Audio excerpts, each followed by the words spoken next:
about Jesus and let the Spirit move within.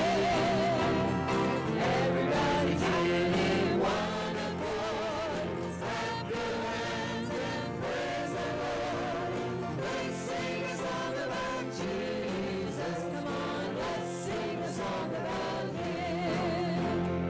Here we are together again, just praising the Lord. Here we are together again, just praising the Lord. It's been a while since we've seen each other. I'm glad to be with my sisters and my brothers. Here we are together again, just praising the name of the Lord. Let's sing a song about Jesus. Let's sing a song about Him. Let's sing a song about Jesus and let the Spirit live within. Everybody get in one accord. Clap your hands and praise the Lord. Let's sing a song about Jesus. Come on, let's sing a song about Him. Let's sing a song about Jesus. Come on, let's sing a song about Him. Amen. Good morning. Well, that was dead. Woo, is anybody awake? Good morning. Yeah. Kind of like a rodeo announcer. Has to do it twice. Turn over to 330. Glad everybody's here on a beautiful mid-February day. Wow. I wish every day in the winter was just like this. Are you washed in the blood? Everybody knows it. We'll do the course twice on the tail end. 330.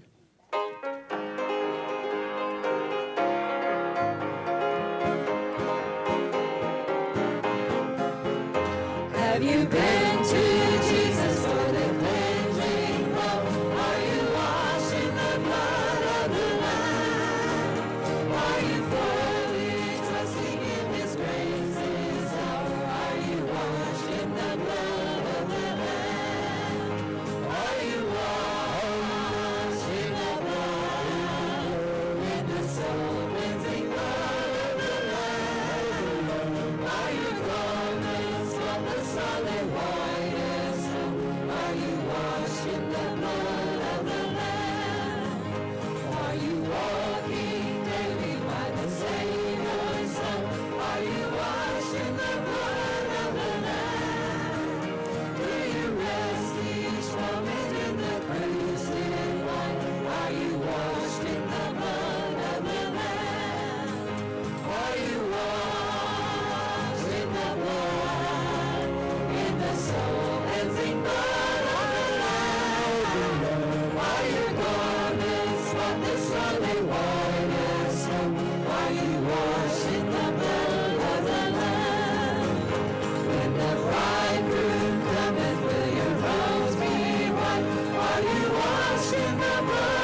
Turn over to 549.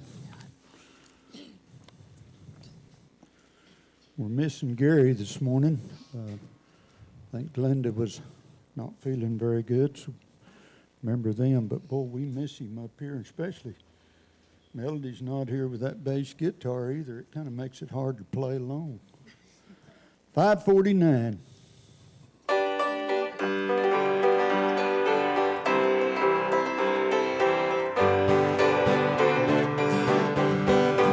Pressing on the upward way, new heights I'm gaining every day, still praying as I'm onward bound, Lord, plant my feet on higher ground, Lord, lift me up and let me stand, my faith on heaven's tableland, a higher plane than I have found.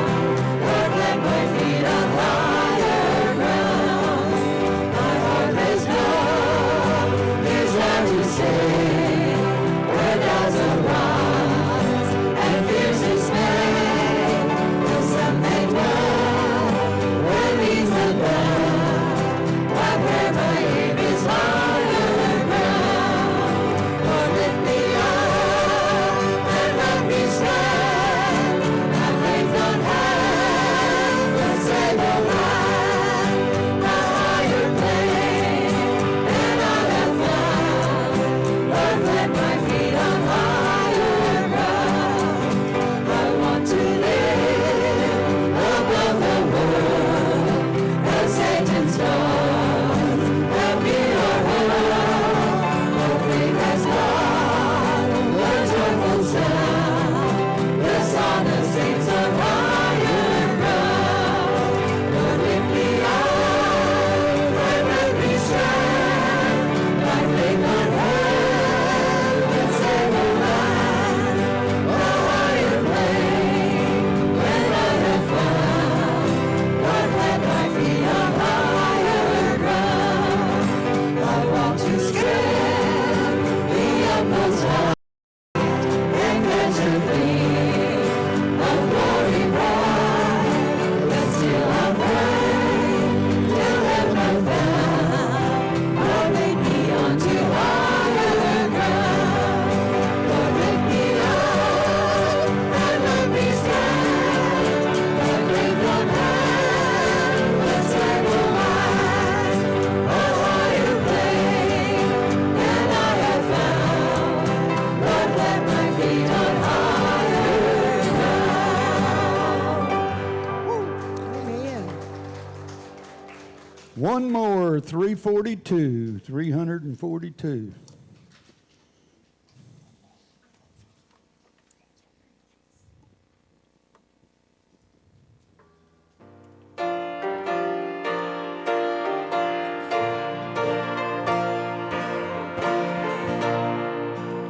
What the ages plan for me, let me hide myself in Thee.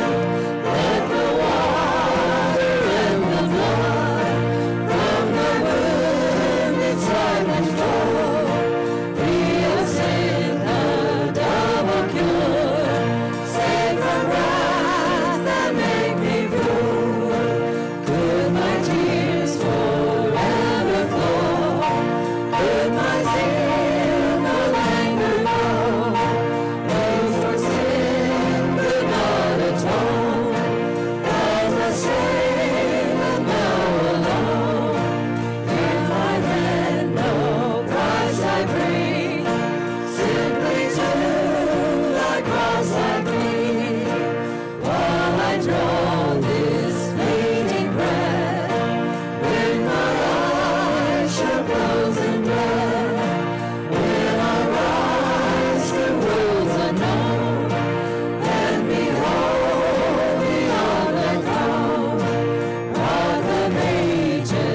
Well, good morning, everybody, and welcome. And what a beautiful day in the wintertime. That's all I can say.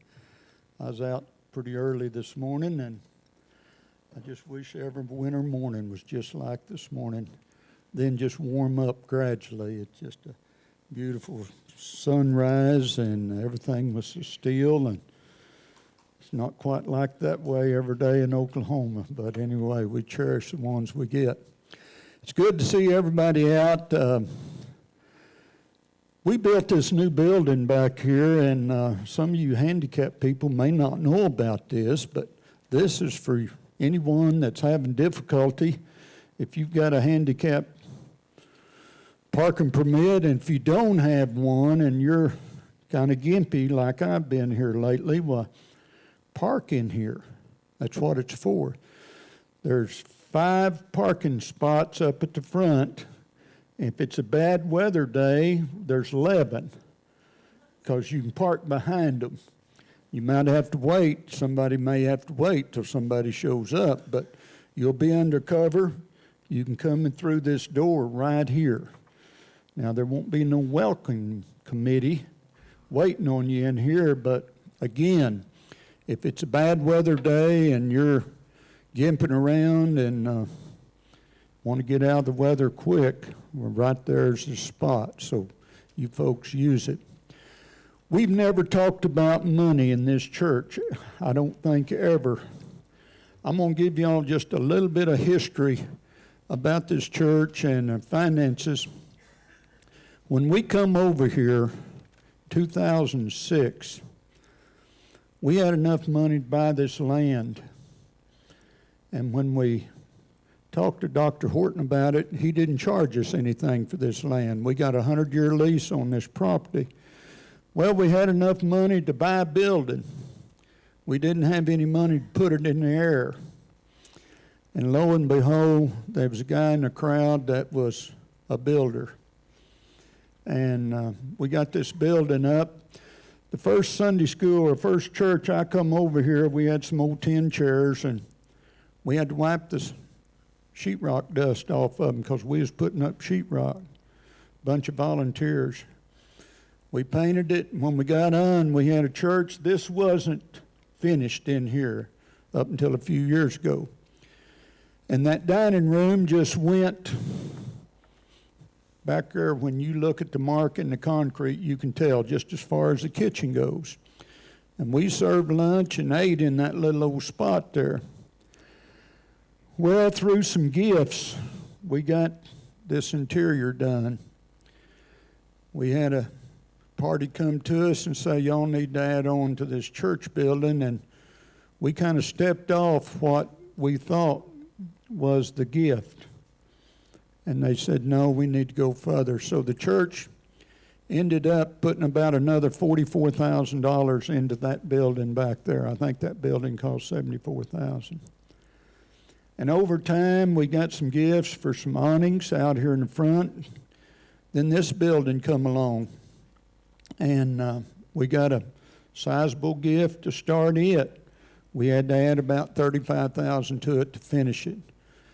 And the last few years, this church has flourished as far as finances. We went through about a year without a pastor.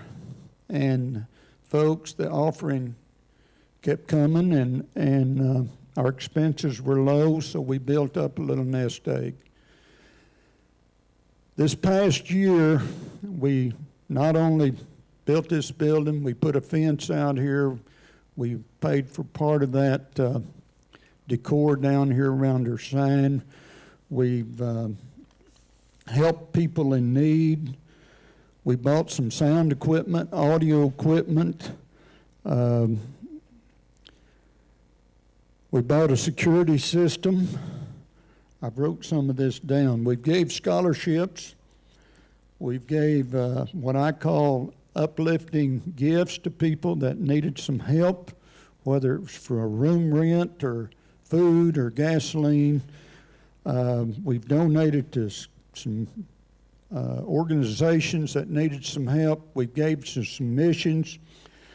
It takes about $12,000 a month we have an income of about $12,000 a month in this church. It takes about $10,000 to run it. And folks, we're financially sound. We have never borrowed a dime, and our future plans, we can't tell you exactly yet, but this parking lot needs to be expanded. We've already talked to a construction company about making it wider that way and to the north. We've got a gift to build a prayer garden back out here to the north, and it's going to take some money from the church to finish it. We've got a mission committee doing some studies, and we're going to give to some home missionaries and foreign missionaries. And in times like we're seeing with high inflation, things getting out of sight, if anything breaks in this church, it's going to need fixing. It's going to take more than it did last time. And we'll probably see some more people come to us that's going to need some help. So basically right now, we're not asking for money. We're not going to ask for money. We're in good shape. We want y'all to know that. A lot of people don't even realize we don't pass an offering plate. We've got some feed buckets back here. If you feel like giving to this church, there they are. If you know of somebody that needs some help, come to us, and we'll do our best to help them, okay? If anybody's got any questions pertaining to that, see one of us elders after church, and we'll be glad to answer any question you might have, okay? Glad you're here this morning. We always salute our flag. And I might say this, folks, this church, I was talking to Jim Hall the other day, and he said, Bill, I can tell you 14 churches that went under during this COVID deal. We have flourished, folks, and it's people like you and people that's on the internet that watches us also. So we're in good shape, okay? We're going to salute a flag, have a word of prayer, and turn it over to Pastor Jed. Glad you're here. If you're visiting, Lordy, come back and see us, and hope we can see you soon. Let's pledge our flag. I pledge allegiance to the flag of the United States of America and to the republic for which it stands, one nation under God, indivisible, with liberty and justice for all. Let's pray. Dear Heavenly Father, thank you for this day, Lord, and just thank you for this church family. God, just give each one of us a joyful day, Lord, and may you just keep blessing us, Lord, for we ask in Christ's name. Amen. Greet somebody. If you hadn't got a cup of coffee, there's plenty of coffee. Good morning. It's good to have everybody here this morning. How y'all doing? Is this Super Bowl Sunday? Are the Packers playing? No. So, yeah, well, if the Packers were playing, we'd get out on time, but all right. This card is going around the church. I don't know if you've had a chance to sign it, but it's now in Deb's possession. Dale, or what is your name? Earl has been passing this around for people to sign. It is just a anniversary. Congratulations to Dad and Mary Ann. This is 2 years tomorrow. So if you'd like to sign that at all, you can do so. We'll be taking it to them this afternoon, but Deb will be in possession of that. Also, Friday night is our movie night, right? Yeah, and that starts at, we decided, what, 6 o'clock? Is that, okay, 6 o'clock Friday night right here is our movie night, and it's an excellent, excellent movie. It's actually about a live acting drama on Jesus, and it is amazing. You've ever been to Branson, Missouri, and seen some of these live action dramas? That's what it is. It's a movie of that live action drama called Jesus, and it is really great. I've seen it. Some of you here have been there for the live play of that, so be sure and come out Friday night for that. That's our little movie night. All right, it seems like there's something else that I'm missing here. What else am I missing? Am I missing another announcement at all?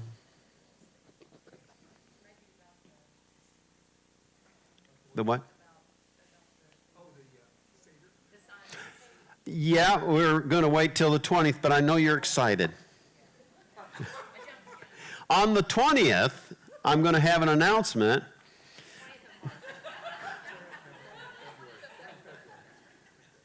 Yeah. That's going to be about a Jewish Seder. Have you ever been to a Jewish Seder? Anybody have ever been there? All right, we've got about 4 or 5 people. Do you know what the Passover is? You know what the Passover is? Okay, it's when the Jews left Egypt and the night of the Passover and the Passover meal. Well, this has tremendous implications of Jesus Christ and his life. And Jews that are Christians are called Messianic Jews, the Jews that believe in the Messiah, Jesus Christ. And we have a Messianic Jew that is going to be coming here and performing a Seder meal. And you have to sign up for it. You can't just show up. You got to sign up for it because we have certain things that we have to have per person that comes. And so we are going to have a sign-up sheet starting on the 20th, and you'll see the dates and all that kind of stuff to come. So if you have any questions about that, you can ask different people that are on the mission committee. If you're on the mission committee, put your hand up. All right, these are the folk right here, and David's in the back there, that are on the mission committee. And why the mission committee is sponsoring this is because it has to deal with a foreign culture. But if you've ever wanted to know how Jesus relates to the Passover, this is a beautiful, beautiful opportunity. And we'll talk more about that as we get closer to that. I guess what I was missing is we are having a financial Sunday school class. If you have questions about finances and balancing your budget and those kind of things, or helping your grandkids that are getting married learn about finances for their marriage or whatever, Brenda Mosier is going to be teaching us some financial things. We've had some questionnaires about things you'd like to learn in Sunday school. So at 9 o'clock Sunday mornings, not this next Sunday, but from the 27th on for 4 Sundays. 27th on for 4 Sundays.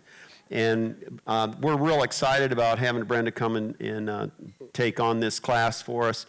She handles millions of dollars and does a really good job for Fort Sill. So, you drive up there and you see a lot of buildings and a lot of stuff going on there, but you know what? There's about one name on one building, and it's hers. So I think her job is important up there. So, it's kind of impressive. All the other buildings just tell you what the building is, but, not hers. Okay.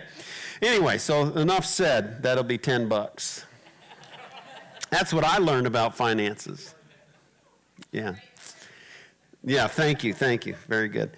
I really appreciated Billy sharing with y'all. We are in good shape. We aren't asking for money. You notice, as Billy said, we don't take an offering. There's this metal pail in the back there that you can help with us with the different things. The thing is we're trying to do ministry, and we're trying to get out there and help people, whether it's in our local area or whether it's throughout the world.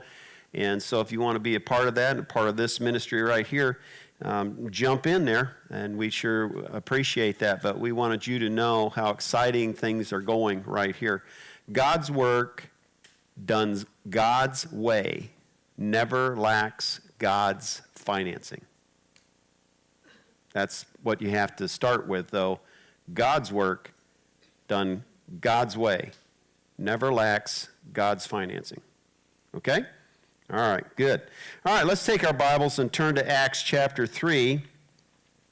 This is a story about a lame guy, and it ends up so bizarre that you kind of go back and look at this story and you say, what? What just happened? In fact, that phrase is in this story.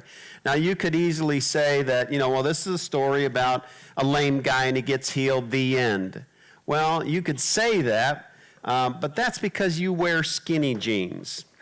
Now, if you want to know what is more going on here in this story, then let me take you by the hand, and we're going to walk through this. But let me just read verses 1 through 11. I'm just going to read the storyline here, okay? And you follow along in your translation as we go down through here, and I'll just give you the story. But what I want to do is I want to set you up for this story. I want you to be thinking about questions that you would ask about this if you had the time to ask those questions, because that's the best way to study the Bible.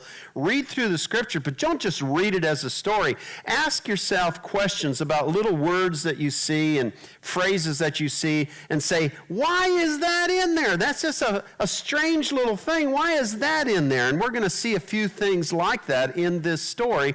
And you just need to ask about the narrative of what's going on here, the characters that are involved, what's going through their mind.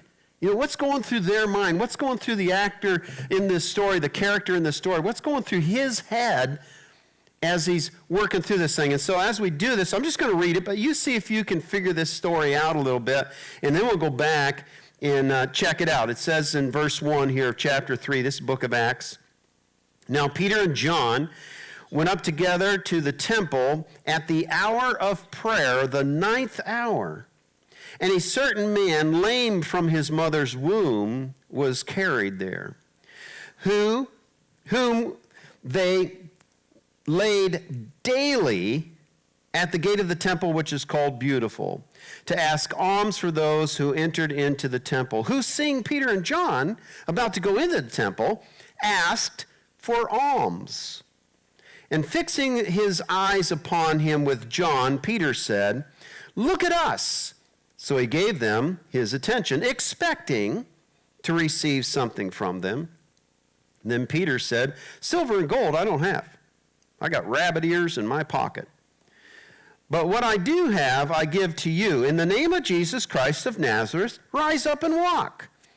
And he took him by the right hand and he lifted him up. And immediately the man's feet, his ankle bones received strength so that he leaped up, stood, and walked. And he entered into the temple with them, walking and leaping and praising God. And all the people saw him walking and praising God. Then they knew that it was he who sat begging alms at the beautiful gate of the temple, and they were filled with wonder and amazement and said, 'What just happened?'" Yeah. Now, I'm going to go on through just a couple verses of chapter 4 and the end of this portion of Scripture too, to show you the end of this. But what happens is an amazing revival, but it was unintentional. You know, when we have revival services, have you ever been to a revival service? Have you ever been to like a tent revival or whatever, you know? That's kind of a misnomer. It's really not. They think of it as an evangelistic service. A revival service, we're going to see a lot of people get saved. That's not what revival means. Revival means that you've got a dead Christian and he needs some CPR. That's what revival is, okay?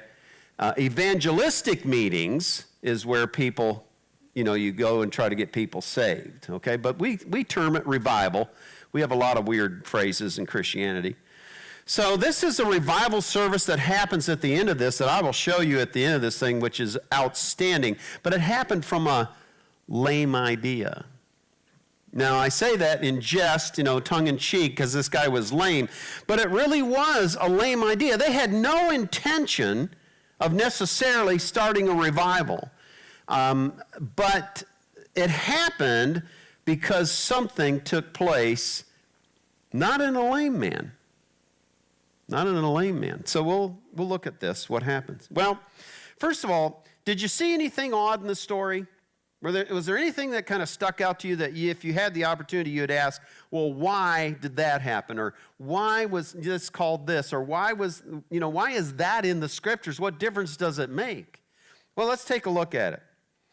We see that there's a conventionalization of this thing, an everyday affair, both of Peter and John and the lame man. Now, did you notice that in verse 1 and verse 2? It says that Peter and John went up together to the temple, and notice the next phrase here, at the hour of prayer.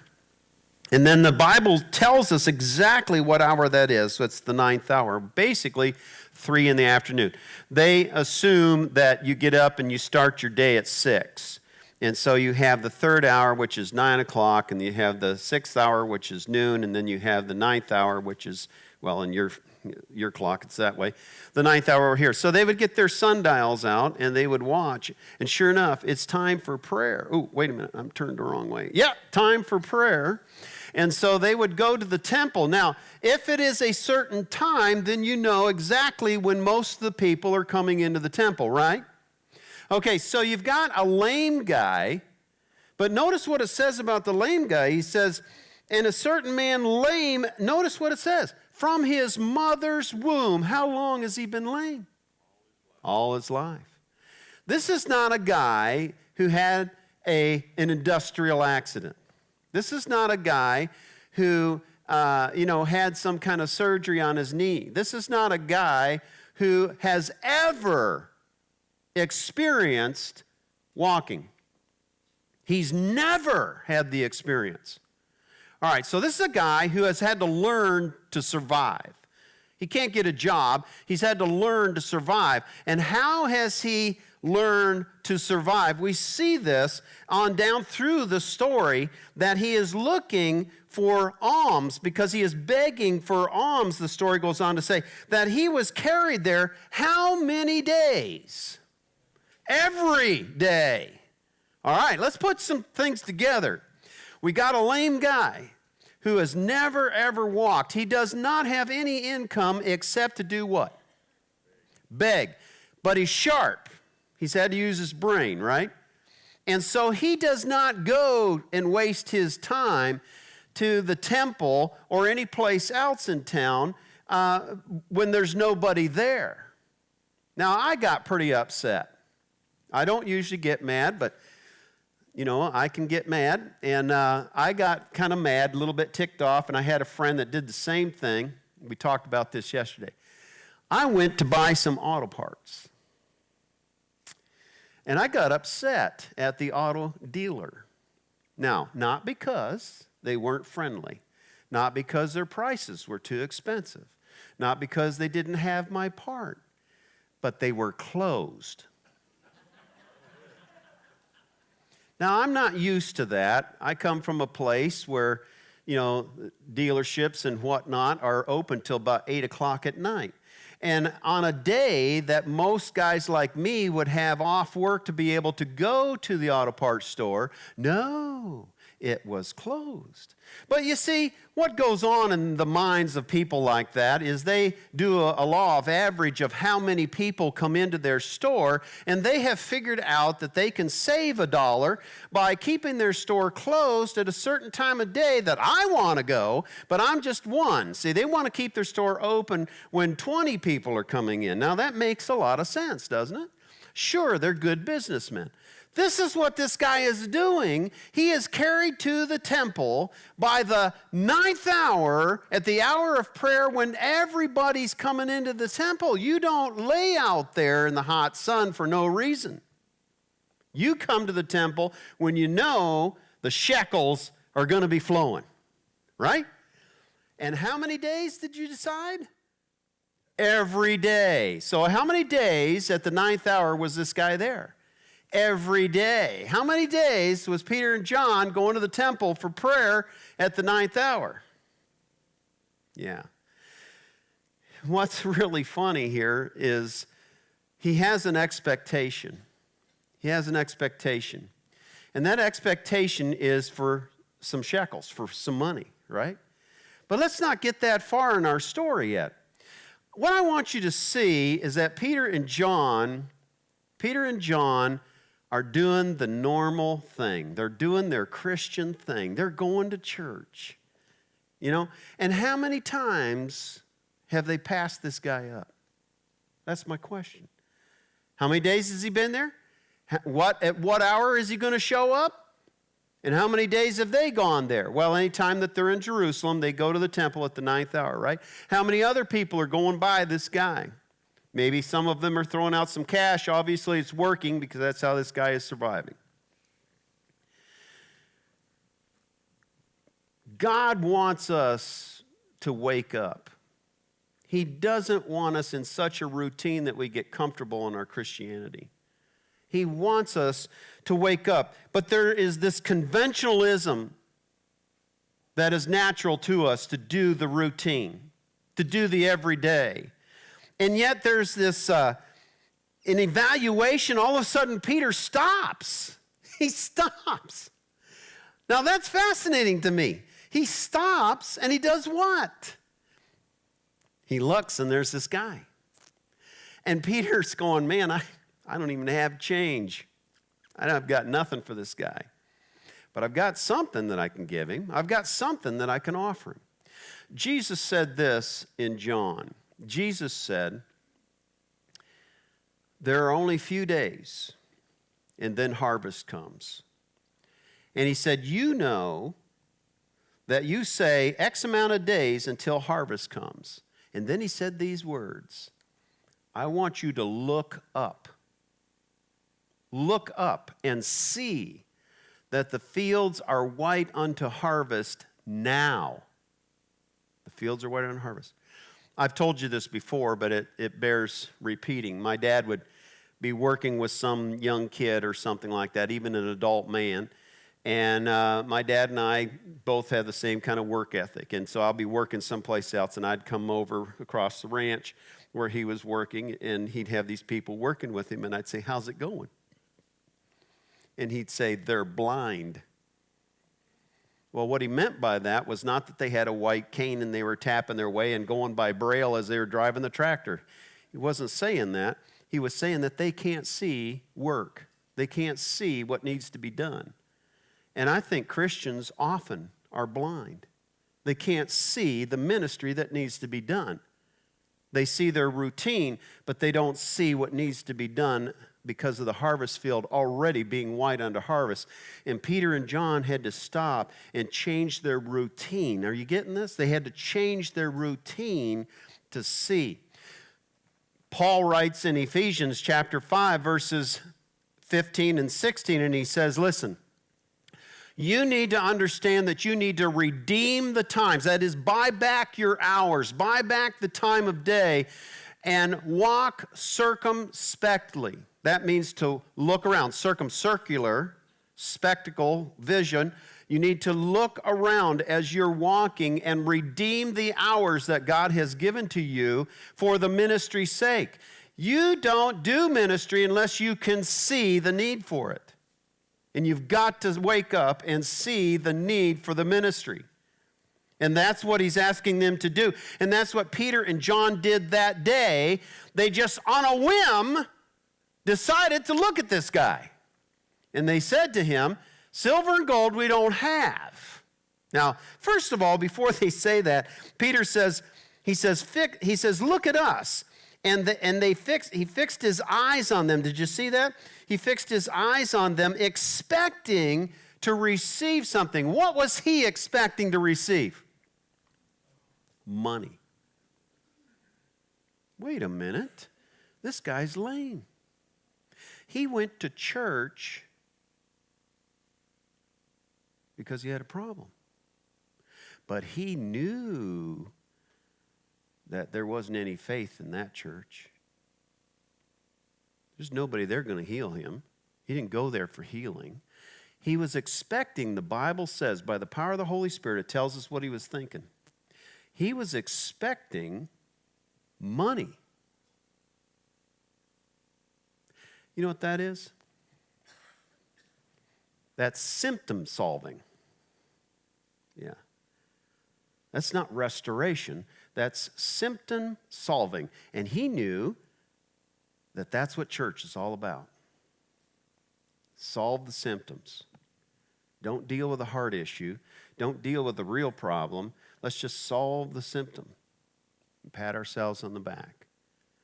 And he knew there was nothing in that church. I had a family, and you may know this one, I don't know, but I had a family that ended up getting saved and joining our church because, and I think I did tell you this one, my son's best friend in high school was a baby at one time, and he was born with cancer. Born with cancer. Isn't that awful? And that family was going to a religious church. And that family came and knocked on our doors, and they said, we want your church to pray for our child because he has cancer. And so we did. And guess what? Not in a miraculous way where we laid hands on him and all of a sudden the child started floating, but that child was cured of its cancer by God.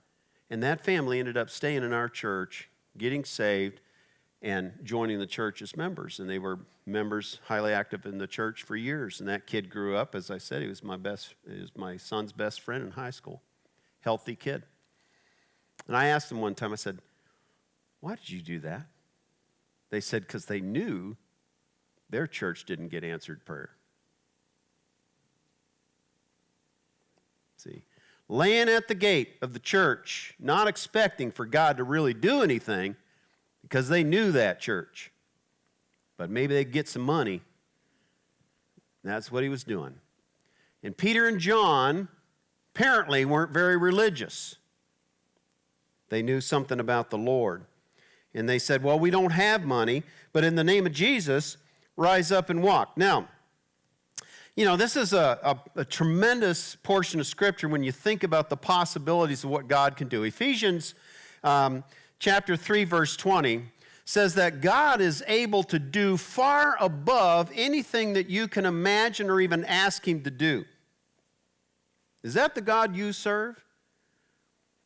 You know, or do you have to see it in your hand to believe it? See, God is able to do far above what you can ask or even imagine. I can ask a lot. And I can imagine a lot, right? Now, we want it done in our way, and God says, you know why I'm not doing it that way? Because that would do something for you, but I want to do something for everybody around you, and if I do something that's a little odd and weird, everybody else is going to pay attention to that, and that's exactly what happened in this story. Something weird happened in this story, and it caught everybody's attention. And so this anticipation was looking for money, but what actually God did was far better than that. Now, here's what's cool about this story in a lot of different ways. It says in verse 7, after he says in verse 6, he says, what I do have, I give to you. And he says this. Here's what the narrative says. It says to him, he says, rise up and walk. All right? Now, you're used to Bible stories where all of a sudden, bam, you know, and you got a miracle here and, you know, you got somebody doing something. That doesn't happen in this story. There is a miracle, and the guy does get healed, but notice the pattern here of how it happens. He says, rise up and walk. And look at verse 7. And he took him by the right hand and lifted him up. And then, immediately, his feet and ankle bones received strength, so that he was leaping and stood and walked and entered into the temple, them walking, and what's the next word? Leaping. Now, come on, you got to settle down. This is church.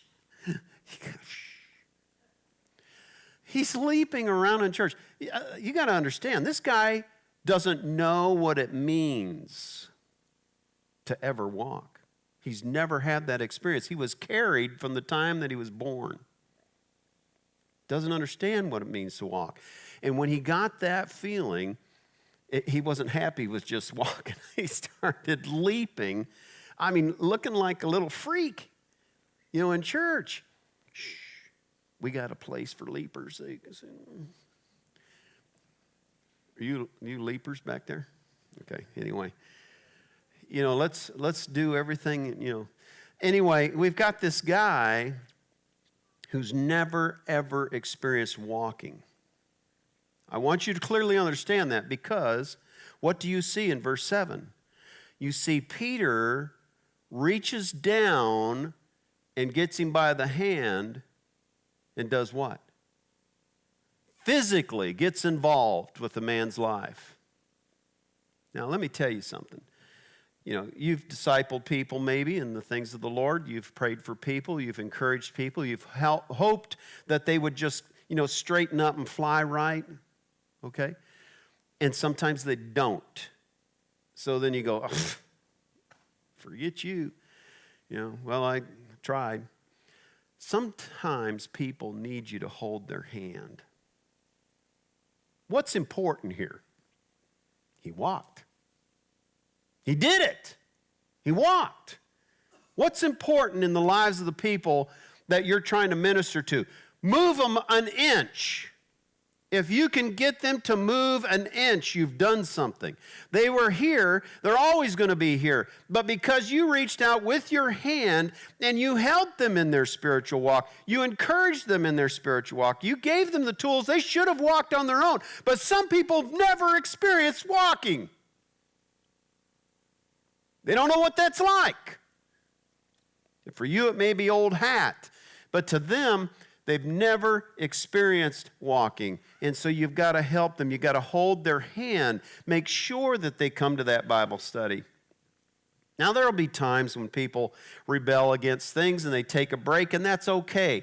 Don't get discouraged if the person you're discipling takes a break for a while. They'll come back if they're hungry, but sometimes they need you to hold their hand. They need that. It's kind of like, frying with a spatula. You get them on the plate and they kind of start rolling off. You got to take the spatula and put them back in there, right? But, they're eventually going to get it. They will walk, but if they've never walked, they don't know what that's like. And so you've got to help them. And there he is. He helps them. He holds them by the hand. And then he gets up. But the point is he walked. Now, here the people rush in. The people just rush in. They go, what is going on? See, this guy they know, right? He's been there how many days? A week? A month? He's been there all his life. That's the only income he has. At the 9th hour. So all the people that are coming at the 9th hour, they've passed him by. They know who he is. So now he's up running around in the church, and they're trying to quiet him down, but they're also confused about what just happened. And that's what it says. It says, what just happened to him? Let's read the next two verses, 11 and 12, and then we're going to skip over to the beginning of chapter 4. Now, as the lame man who was healed held on to Peter and John, all the people ran together to them on the porch, which is called Solomon's porch. They were greatly amazed. So when Peter saw it, he responded to the people, "Men of Israel, why do you marvel at this? Or why look so intently at us, as though we had any power to do this?" If you watch TV evangelists, and you watch certain movements about things that, abilities that people have, always ask this question. Who gets the glory? And if an individual gets the glory, that ministry's of the devil as far as I'm concerned. If God and God alone gets the glory for what's being done, without man's name being plastered on that wall, then that might possibly be of God. You might want to consider those things. And Peter, making this very clear, you're looking at me like I did this? What are you, nuts? You think I have some kind of power? I did this through the power of the name of Jesus. He goes on to say, God, the God of Abraham, Isaac, and Jacob, of God the Father, glorified his servant Jesus. And then he goes on and preaches a message from verse 12 and 13 on down to the end of the chapter. What is happening here? Two things. One, Peter earned the right to witness, to share about Christ. He earned that right. Why? Because he got involved. Many of you here have earned the right to witness to somebody because simply you got involved in their life. Not too long ago, a friend of mine in this area had a chance to witness to his neighbor because there was a tragedy in the neighbor's home, and he went over and he had a chance to share with that neighbor. Why? Because he's been a good neighbor, because he has been involved in that neighbor's life, because he has earned the right to talk to that neighbor. And so that neighbor was able to listen. Whether anything or not happened from that, we don't know. Maybe God will use that later, but he earned the right. You walk up to somebody and hit them over the head with the Bible, you probably haven't earned the right, and that's why they're probably a little resistant to you. I had a friend that decided he'd go to the mall and pass out tracts. Well, that's a good idea. Go pass out tracts. He said, so I said, how'd that go? He said, I went out and passed out tracts. Anybody that wouldn't take me? He said, well, just go to hell then. I said, that probably is not a good idea and probably didn't encourage that person to follow up any further on the track that you handed them. I mean, if you want to witness to somebody, earn the right. If you're a jerk, if you're an idiot, you're probably never going to earn the right. But if you have genuinely poured your life into a person and you've got them by the hand and you've lifted them up and you've been that kind of a neighbor, you have every right to share Christ with them. And that's what Peter and John were doing. But here's the other side of this story. Here's a guy who really doesn't know much about Jesus at all. All he knows is he's walking. But his life is so dramatically changed, he is becoming a witness for God. Now, listen, if you're genuinely a Christian, your life should be so dramatically changed and different than the world that people are asking, what just happened? And to me, if nobody sees any difference in you than a person that's in the world, they're never going to ask questions like that. Now, do we fail as Christians? Sure we do. Do we have hardships as Christians? Sure we do. But I'll tell you this, Christians are different when those kind of things happen than how the world reacts. The world is always full of fear. And if you're full of fear, you're like the world. Christians are full of faith no matter what happens. And the world even knows that. And they want to see something real. Let me give you a little secret here. This is for nothing, won't cost you any extra. Has anybody ever persecuted you because you're a Christian? They make fun of you? You know why they do that? They want to see if you'll break. Because if you break, they know you're phony. But if you don't break, you watch what happens. Some hardship will come to them, because it always does. And they'll come to you. Not their friends. They'll come to you because you're genuine. You couldn't have been broken.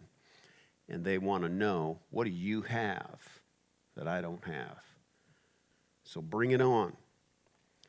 This is what's going on here. There's permission to witness, and Peter takes advantage of that, and he begins to share Christ. Let's look at what happens. Jump over chapter 4, verse 3. Pharisees didn't like them preaching, so they laid hands on them. But notice what happens. On the next day, for it was already the evening, however, many of those who heard the word believed. Oh, that's great. How many? Look at this. And the number of the men that came was about 5,000. An unintentional revival. You don't see Peter and John planning this whole thing out. You don't see them say, now, we need a committee to start this. We need to make sure that there's food or nobody will come. We need to make sure that there's plenty of seating. And we need to make sure that it's air conditioned. You don't see any of that going on. These guys were not planning on anything happening that day. But they did something. They looked. They were looking, walking circumspectly, and they saw. And they took Jesus at his word. They believed that whatever this need was, God could meet that. And they got involved, and they pulled him to his feet. Held on to him, it says. Isn't that funny? Isn't that funny to you that he's holding on? Yeah, because he doesn't know what this is. It's like a deer on a pond. And 5,000 people. What can God do if we'll just lift up our eyes? I don't know. We yet to find out. Let's pray. Lord, allow us to see. May we not be blind. May we be known as a church that you answer prayer. May we be known as a church where people can find answers, not just symptom solving. Lord, we just ask that you would allow us to open our eyes and to see the need see what's there, and then act upon it. And may we not be discouraged if we have to hold somebody's hand. May we be the right kind of neighbor. May we be the right kind of Christian. May we rely totally on you. And we'll praise you for the results in Jesus' name. Amen. Morning. God bless you.